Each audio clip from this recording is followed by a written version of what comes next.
Hi everyone and welcome to Spotlight. Our mission with this show is to introduce you to top industry specialists and stories that will help you achieve your goals in the multimedia industry.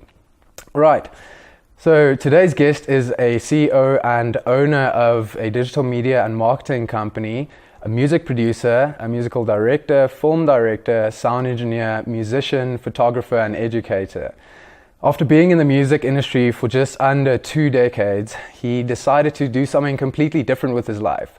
So he started a company called Tazama Digital Media and Marketing, where him and his team help businesses from everywhere make more money and reach and educate more clients through the creation of digital media. Welcome to the studio today, Dewald. Cool, thanks for having me. Awesome. All right, so Dewald, for the people that don't know you that well yet, how did you get into the industry and how did you start out? Well, the music industry for me was kind of something weird. It's at school I was always focused more on sport and that type of thing, and in standard 9 I broke my femur from ice hockey, and then through that my dad bought me a guitar because I couldn't walk for 3 months. So I started playing guitar in standard 9, and then in matric the school had a band for a player that they wanted a bass guitarist, and I was like, well, how difficult can it be? So I got my effects pedal and I detuned the guitar 2 octaves and just played on the top string, and then I started playing bass.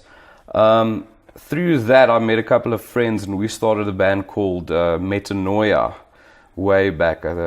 People should probably know Metanoia Rock Confusion. What year was this now? Yeah, this is in 2001. Okay, So wow. very, probably before you were born.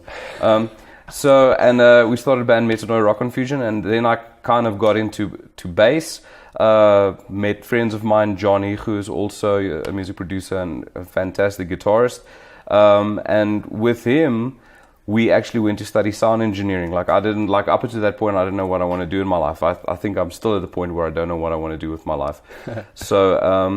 And then we went to study sound engineering at Alameen campus, still back in Centurion, long ago. And it was during my final exam that, while studying, that I actually gave my CV to a big record company in Pretoria, Maranatha Record Company. Funny enough, the same day that I sent my CV in, they actually had 2 of their sound engineers that worked there resign. So they kind of thought, this is maybe a sign or something. So I started working as a appy for a major record label in a large recording studio. I think it was the biggest recording studio in Pretoria at that stage, apart from the SABC studios in Randburg. And it is true, the music industry back then, I think it's still like that now, but I don't know how many big studios there are anymore. For the first 3 months, my job was to make coffee and clean the studio. That's what I did. I had to get there in the morning before the head sound engineer, Louis Langerman, who was back then. I had to be there before him in the mornings. I had to make sure that when he gets there, the coffee is ready. Studios are clean. Still then we were backing up to tape, to like little ADAT tapes. So I had to make sure that all the hard drives were backed up, studios clean, that type of thing, for 3 months before I was allowed to touch any gear in the studio. And then I started out with vocal recordings. So we had Little Studio B, where I was just recording vocals. Started with voiceovers for radio and that type of thing. Wasn't allowed to do any music, literally, that you just record voice up until the point where that was fine. And then I remember clearly, like, the one that I went to Louis, who was like kind of he was the head sound engineer and my mentor in that, where I said, like, cool, I would really like to get into drum, like recording drums. And so, well, there's a drum kit, go mic it up. And I went in, and after now, obviously, studying it a bit and also seeing what he does, I mic'd up the drum kit, and we'd like jam it, and I'd come back in the studio, ask him what he thinks of the sound. And like, he was like very Afrikaans. He would just say, it sounds and like, I was like, what do you mean? What sounds, bad? Well, that wasn't what he said, but like, what sounds bad? And he says, no, well, use your ears, listen.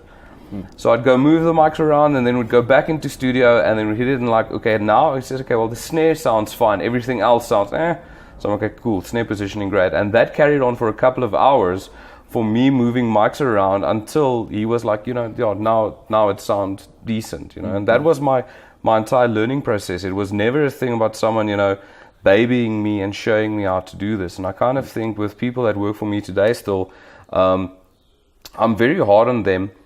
And students as well, because I really think that through the struggle you learn so much faster. It's the entire concept of being thrown into the deep end, but still in a controlled deep end. You know, I'm not going to let you drown, but you have to suffer. You're going to learn much quicker than that. Yeah. In any case, so that's how I got into the recording industry.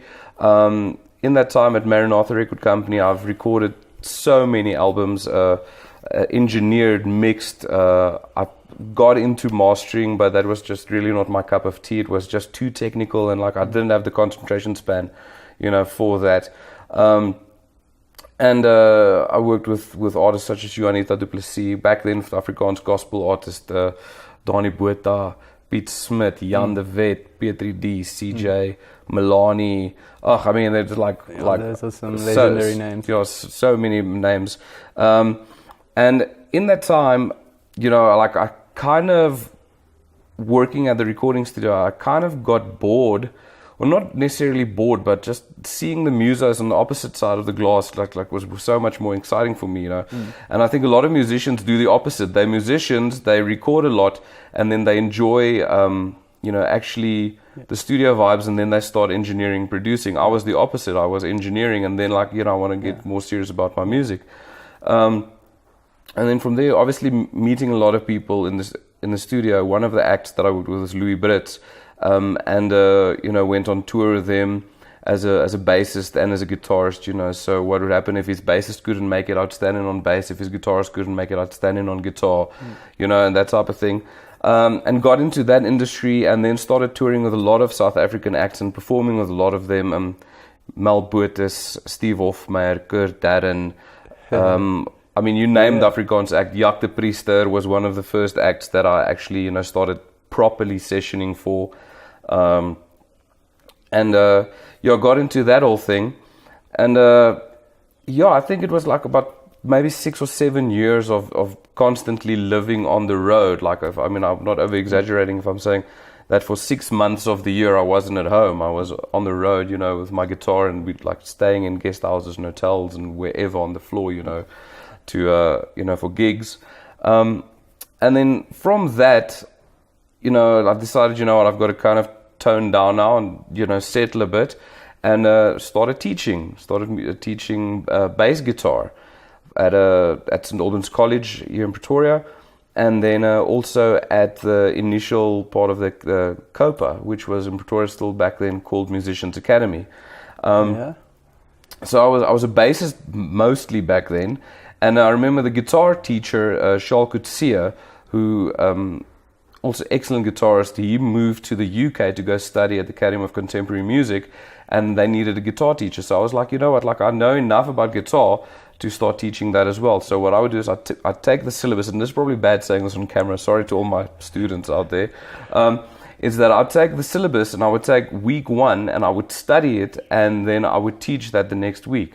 And in that week, while my students were doing what I did the previous week, I would learn the next week. And that's how I learned how to play the guitar 1 week ahead of my students. And there were situations where I got asked questions where I was like, you know what, I'll get back to you on that one. And yeah, so then I was like getting more into teaching, taught, you know, at schools and privately for a couple of years. And then, you know, decided it's time to get back into the recording industry. Started my own studio at home, and then started producing again. And funny enough, how I got involved with Emendy a couple of years ago, I think it's about 7 or 8 years ago, is that someone wanted me to produce a hip-hop album. And up until that point, I was doing mostly, you know, rock and contemporary Christian music, gospel, jazz, and that type of thing, not really into the electronic thing. So I started Googling, you know, where can I do like a short course in hip-hop music production, and I came across Emendy. And so I said, you know, listen, I've been in music for ages. Up until that point, I think I've recorded 54 albums. Wow. So I know about recording. I just want to kind of get my head wrapped around hip-hop and electronic music, because it's not really my thing. Went to see the people at Emily, Martin and Lawrence, and we just spoke about like, well, they need someone to teach music, you know, music production and sound engineering. Would I be keen to do that? And then I got involved teaching Emendy for a couple of years. And then fast forward a bit, taught at Emendy, got a job offer to be a musical director at a large church here in Pretoria. was musical director for 4.5 years, and then after that, in that time, just realized the major gap there is in digital marketing, and specifically in South Africa with content creation. I decided to kind of to move towards that, and it just from there boomed. We started the company, I thought, as a part-time income, and within the first month of having the company, I've already doubled my salary. Within 2 months after that, quitting my day job, I've tripled my income. Look, you work hard hours. It sounds amazing if I told you, like that, I'm making so much more money than I used to in the music industry. But I can tell you the hours that you work are, like, I'm not exaggerating if I say you get up at 5 in the morning and you get to bed at 11 at night. But it's exciting work. Anyway, so that's my story. I don't know, I'm not boring anybody out there. It's so interesting. That's why I didn't interrupt you there. I know that you're basically capable of doing anything in multimedia. I know you're one of the very few guys that can do, whether it's audio, whether it's video, everything. And I know even within those fields, like with music, I remember you made everything from rock to hip hop to dubstep to house to you can name it. And even myself, I got educated by you. And it was always interesting going to your classes and just looking at this. Would you say that it is an important thing to be able to do more than just one aspect of a certain field, or is it important to branch out into these different kind of ways of doing it? I'm in two heads about it. There's someone that I really look up to, Gary Vaynerchuk, who I currently feel is like the thought leader in the digital marketing environment in the world. You're one of the few like thought leaders who's really up there. Mm-hmm. And so he has this thing where like focus on your strengths, screw your weaknesses. And so on one side I do agree with that, is the thing is to do focus on your strengths. Like if you like rock music and you're good at it, one side I would want to say like focus on that. But unfortunately the reality of staying on the southern tip of Africa, we're so far away from the rest of the, let's say, Western culture, that I would say it's pretty much almost impossible for any engineer or producer in this country to basically just focus on one thing. Like for myself, I had to branch out and learn how to do, hip hop. I had to, I'm glad that my initial contact with electronic music and specifically dubstep, was Skrillex's Bangarang album, and that just blew my mind the first time I heard that. I don't think if I listen to the Bangarang album, I mean, I just get happy because it's so cool, Yeah. And I know musicians that hate it because they say it's not music, but for me it's like the coolest thing ever. Yeah. And so to answer your question, I really think it is to be successful, and the word success also means, different things to different people. For me, success means that if you are earning enough money to pay your bills, to feed your family, you are successful. It's not really a thing about like, yes, you're driving a Bentley, and all of that. For me, the moment that you make enough money to earn a living from it, it's a success story, And for you to be successful in an industry like South Africa, you do have to branch out. I'm not someone, I don't believe in the word talent. Like I have so many people that like, oh, you're so talented, you're so talented. Do you believe in luck? I do believe in luck. Definitely, stuff do happen per chance, but I don't believe in talent. I believe in hard work, Like something, for instance, happened to me this year. At the start of the year, I've always wanted to learn how to play drums. So I've decided, I'll get myself a practice pad, get myself 2 drumsticks, and I started practicing. I started getting singles and doubles and paradiddles and paraparadiddles and flamadiddles and whatever, And and now up to the point where recently, like in the past month or so, I did my first, like proper drum gig with a band called Tain, at the Hidu Nest Fest at Opikopi.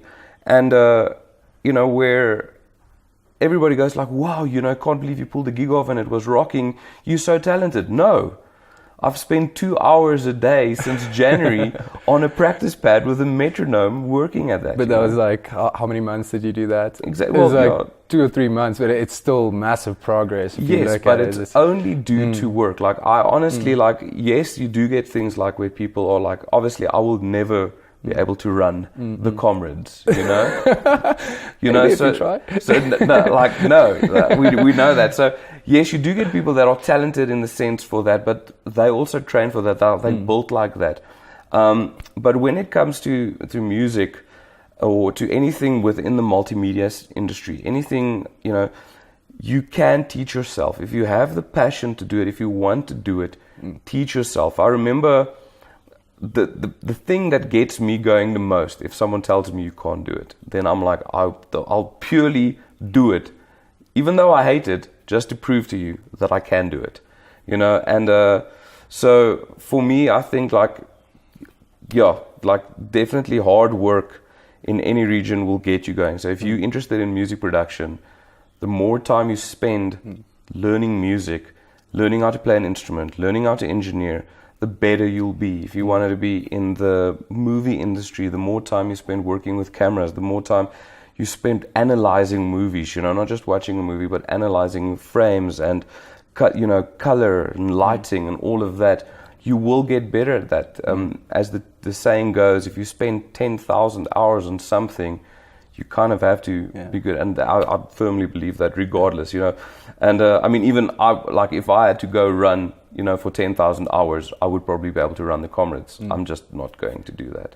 Yeah, that is super interesting as well. So would you recommend, there's so much of technology out there right now that we can use to, you know, do things for us, where in the old days we had to manually go and do those things, and sort of the use of algorithms and so on. Practically, what do you use in your life that saves you time and that makes your life a bit easier?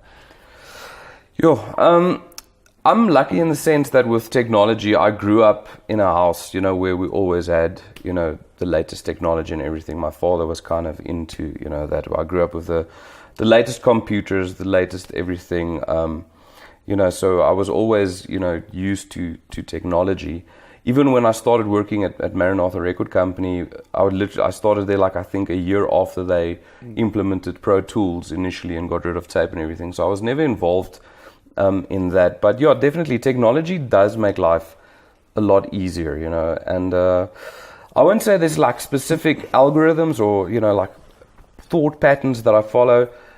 I think it's mainly for me what I think to help people today, you know, within any industry, if I understand your question correctly, is to just basically the idea is to, one thing that saved my life is having a phone with a diary on, you know, and being able to book, you know, what happens where. And I can't tell you how many people I've had angry at me in the past when I was still young, that I was like, I'll help you out, and then you forget about it, and then you don't do it, and then they hate you, and then they never speak to you again.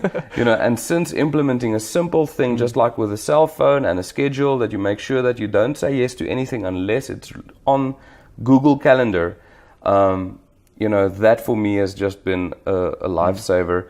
And also something that's not even technological is a book that I read, The 5-Second Rule. I'm trying to, Mel Robbins, The 5-Second Rule. That has changed my life also drastically, where she implemented a rule, like if you feel like doing anything, count down from 5, you know, 5, 4, 3, 2, 1, and then do it, regardless of what it is, you know. And just implementing that, you know, it's like I've got to make a phone call to someone to make an appointment to, you know, see if I can get their work, you know. And usually in the past, you know, you'd like kind of like, you know, try to schedule out. And now it's a thing about like, you know, I've got to phone this guy, this company, you know, I've got to go do a sales pitch to see if I can take over, you know, their digital marketing for them. And in the past, you go like, I don't know, it's like maybe I'm like overstepping my boundaries. And now it's a thing about 5, 4, 3, 2, 1, pick up your phone and you dial it. And if the guy answers, you just go for it. So, yeah, I don't know if that answers your questions. Of course, no, that's so profound. Right, and the other thing is, walk us through some of the highlights and some of the lowlights in your career, and also some advice for people that are coming into the industry that want to make it.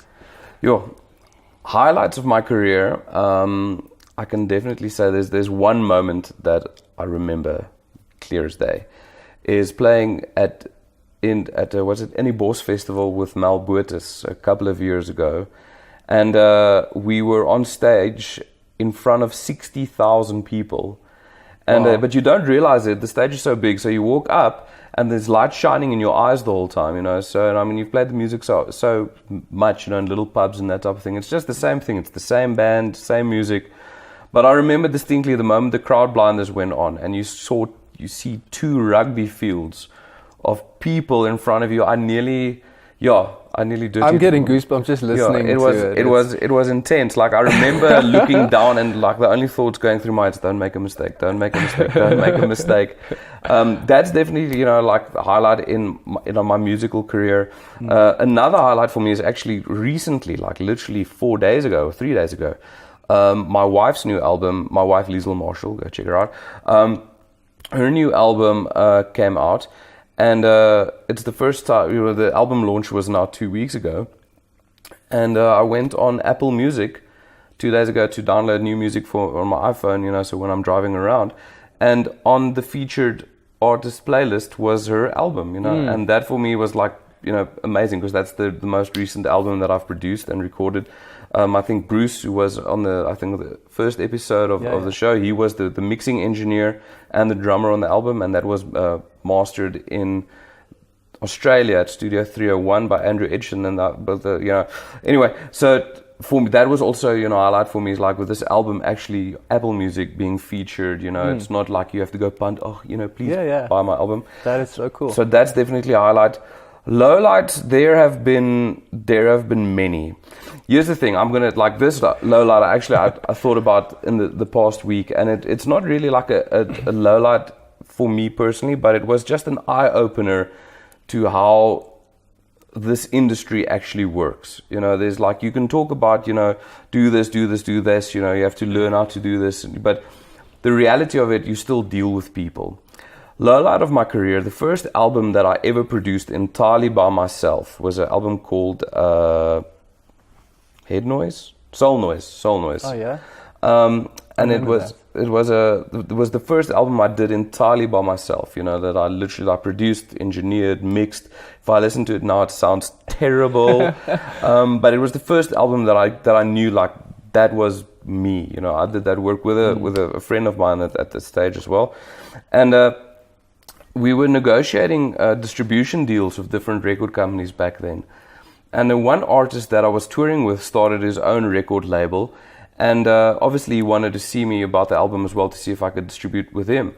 So I went to see 2 different record labels, and I took the album to both, and the one just gave me a better deal, you know. So I went to see that guy, and I said, listen, you know, like it's nothing towards you. And what is a better deal? Is that like a percentage deal? Well, your or back like, deal, back then it was like, you know, the cost on printing, how much you know, you would get from sales in the shops when there were still CD shops. This is now like 15 years ago.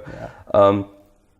So, you know, just like a better deal, you know, for myself, you know, it would cost me less. Like they would pay for the printing, they would pay for the graphic design, whereas with the other company, I would have to pay for the printing and the graphic design. But the problem is, like, I have a relationship with this guy. I play in his band, I tour with him. And on the opposite side of the coin, I've got a company that is, you know, out of a business point of view, like it's a better deal. So I went and said, you know what, I'm not going to make this personal. I'm going to go for the better deal financially. And I went to see this guy I was touring with, and I said, listen, it's nothing against you. It's a better deal. It's not. And he looked me in the eye and he said, you know what, I fully understand. I get you. No worries. Don't worry. No hard feelings. And got in my car, drove home, got an email from his booking agent. Hi, Dewald. We cancelling all the gigs you have with this artist for the rest of the year. Don't worry about it. And there was like 23 gigs or so, you know, and that's like, so we're cancelling all of the gigs. Don't worry about it. You know, we'll get someone else. And that's the last I heard of him. You know, so that for me was like a solid eye opener, you know, and the things to, you know, with integrity, you know, working with people, the music industry, how it can be, you know, it's not like it was like affected me personally, like I was down in the dumps. It was just like, I think that for me was the first time at the age of 24, 23, getting like a slap in the face, to how this industry actually Yeah, I can imagine. works. So yeah, I would say that's my low light. Okay. And as some advice for people out there that are coming into the industry that might make these mistakes and so on, what could you tell those guys? I think advice that I would give to anybody, is just put in the hours. It is. I think I've seen a couple of these episodes, and I've seen where Fuzz talks, where Bruce mentions it, where other engineers and producers, and everybody says the same thing, and it's true. It's put in the hours, and don't be I'm trying to put this in a good way. Don't be uncoachable person. Uncoachable person, yes. Yeah. Don't be an uncoachable person. Because 90% of success within a country as small as us, with an industry as small as us, has to do with relationships with people, and that's key. So for me, it's like, make sure that you're as good as possible as you can be in your specific art, and also try to be a nice guy. Be a nice guy. That's I've struggled with that. People who know me know I'm very opinionated. They know, and if they ask me my opinion, I would warn them before, and don't ask me for my opinion because you're probably going to get peed off by me, But that's something that I also learned the hard way, is to be nice. Bite your tongue when you want to lift your opinion. I'm speaking to myself again, but I would. All right, so before I ask my last question, Dewald, how can people get hold of you? How can businesses connect with you for content to make them more money? People can contact me. I'm on all social platforms. On Facebook, I've got my personal page, and I've got my a page as well, which is _Dewald _.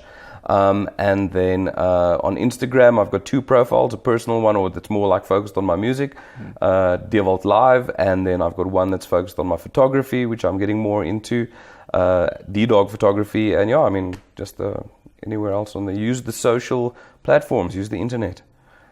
Yeah. Super awesome. All right, everybody, thanks for watching this week. Remember, we make these episodes to help you actually execute on your dreams.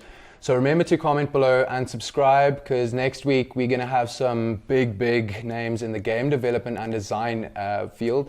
So please remember to also go and download the ebook. It's going to be at on the attachment below. And as always, thanks for watching.